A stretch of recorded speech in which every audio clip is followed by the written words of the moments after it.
Hello, welcome to Manchester Film Festival. Introduce yourself and your film. My name's Nick, and the film is called Reservoir. And I'm Georgia Mackay and I star in Reservoir. Okay, so tell me, what's the inspiration behind Reservoir?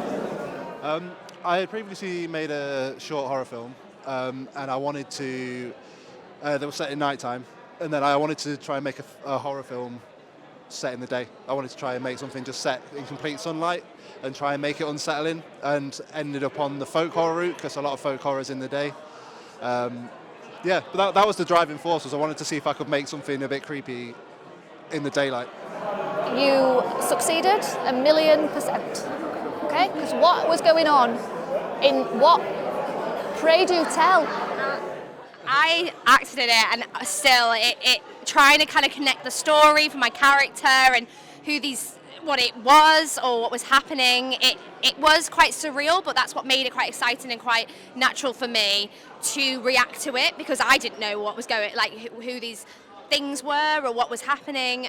So, you know, it even with the daylight, it was still really scary to be part of it and act in it, because these figures would pop up, and as an actor you'd be like, okay, you know, do your background work with it, but actually you don't know, and that's what makes it exciting and quite scary. So what did you use to make sure that you got that feeling, even though, like you say, not usually horror in daylight? I think I found a lot of it in the editing, in terms of it was all about the pacing. I think really dragged out a lot of shots. Had a lot of like big wide open space with just George in it. I think just having one character, trying to make them feel isolated, so just having these massive wide shots with a tiny little person walking through, to really make her feel like she's alone, and then when she starts seeing people watching her, it's going to be weird. So even on the recce when we were there, I went and I was walking around on my own, and if I turned around and some dude was watching me from a hill, it's weird. But then it was in the kind of the pacing, and then it came together in the sound design. So I worked with a great sound designer. The sound, amazing. Amazing. He should be here tonight. He's called Brian Lane. We basically built it from scratch, in terms of we recorded like Atmos and things there, but in terms of the sound design, we didn't really have any music in it. Kind of took that out. In my early pass, because I edited it as well, I did like a rough sound design pass to send to him to be like, this is kind of what I'm thinking. And I'd put a bit of choral music in certain shots, and then when I got the first pass from him, he had taken it out, and I think it worked a lot better. Kind of absence of music, absence of kind of like making it like a film, or making it feel kind of normal, having just wind sounds and the sounds of nature.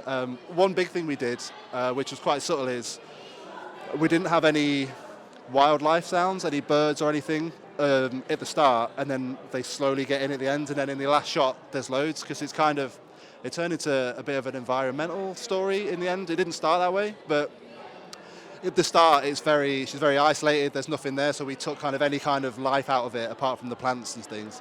And then when the character ends, when the character ends, the life starts coming back in. So it's kind of the idea was the earth taken back from pollution, essentially. So I went on a bit of a tangent. That's kind of what it was going for. And she was just the unlucky victim.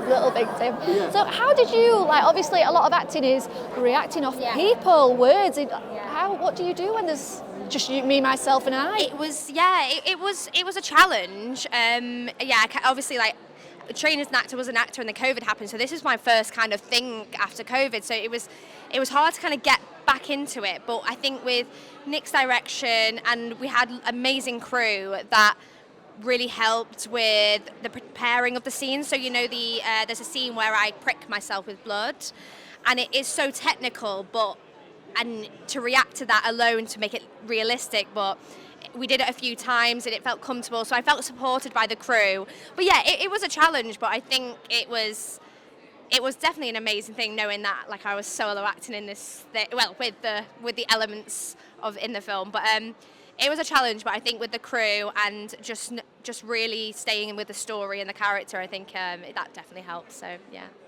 Amazing. Amazing, well done guys. Well, enjoy watching your film on the big screen and I'll see you after.